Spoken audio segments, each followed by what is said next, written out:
So, just real quick on this.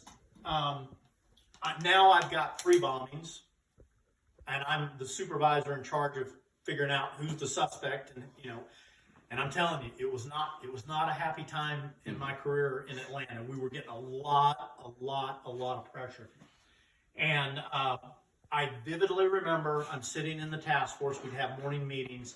Somebody came in and said, "Hey, Mr. Lewis, they just had a bomb go off in Birmingham, killed a police officer."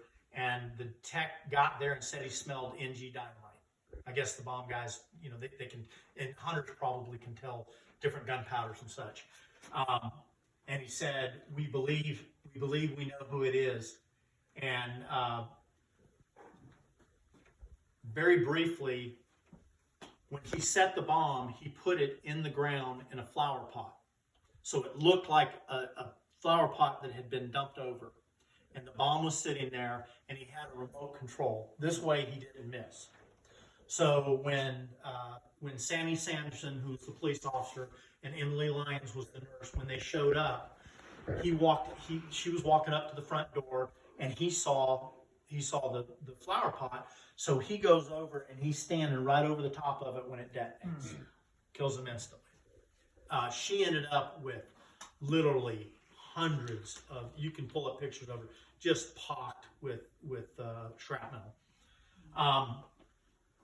He ends up leaving. So when the bomb goes off, there's this young student at the college. There's a college right there. And he's down in the basement doing his clothes. And he looks out the basement window, and he can't see the buildings, the abortion clinic, and there's a pizza parlor. But he sees a plume of smoke coming up. And he's like, he looks at it and he goes, wow, something happened there. But he sees this guy walking, he called it purposefully away. And he's got his head down and he's walking away. Everybody else is running that way. This guy's walking this way. He's got on a hat, he's got on a blue jacket, and he's walking.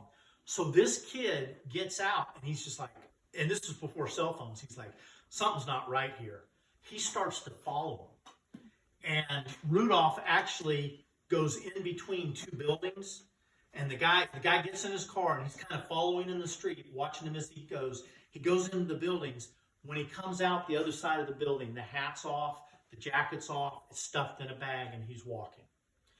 The kid follows him. The kid actually pulled his car up in front of him, got out, and opened the hood like something was wrong with his car so he could get a good look at him as he walked by. I mean, we don't have agents that are that smart. I was going to say, did y'all recruit him? Yeah, exactly. So he ends up losing. He doesn't know where Rudolph's at. He loses him, and he sees the McDonald's. So he goes to the McDonald's, and he runs in, and he says, hey, I need to use your phone. I think there's a bomb. I think the bomb went off, and I saw the guy that was doing it. And there's an attorney sitting there eating an egg McMuffin and a cup of coffee. And the kid's like, I need to use the phone. I need to use the phone. He gets on the phone with 911, and he goes, there he is. The attorney gets up with his cup of coffee, gets in his car, and follows him. And in this area of Birmingham, there's something called it's that big mountain. Starts with It's Vulcan. the Vulcan. Vulcan statue. Rudolph basically goes right up the side of this mountain hill. I mean, just so the kid's like, wow. So the attorney couldn't believe it. The attorney goes around the other side, and on the other side of this hill, there's apartment complexes, and he starts going into each one of the apartment complexes parking lots, and he sees Rudolph getting into the truck. Now, one of the most awesome pieces of evidence was his McDonald's cup where he scratched North Carolina and wrote down the tag number. Because what happened was Rudolph got out, hit it, and was gone. But we had the tag number. We were able to track the tag number to Asheville, North Carolina, and then from Asheville to Murphy, North Carolina. And a couple days later, we found his truck abandoned, and he was in the woods. And I was up in, I did investigation in North Carolina for a year and a half. And basically it was, who is he? I was not out there looking for him, but I want to know, who is he? Who's he involved with? That kind of stuff. And we were able to determine, after a very lengthy investigation, that we thought that this was by himself. He was just, it was the lone wolf. I ended up going back to FBI headquarters. I was up there for a year and a half. It was time for me to promote. I went and I remember it was in 2003 he was caught. And you probably have read or know, he pled guilty.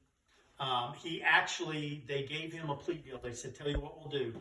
We'll take the death penalty off the table, but we know you stole a bunch of dynamite, and that's a public hazard, and we want to know where the dynamite was. So he went out and showed us where there was like 200 sticks of dynamite that he could have used.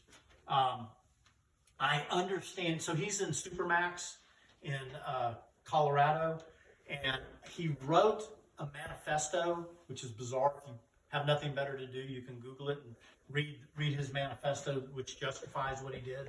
But I know that he recently wrote an appeal to get out of the life sentence, but I don't know what the status of that was.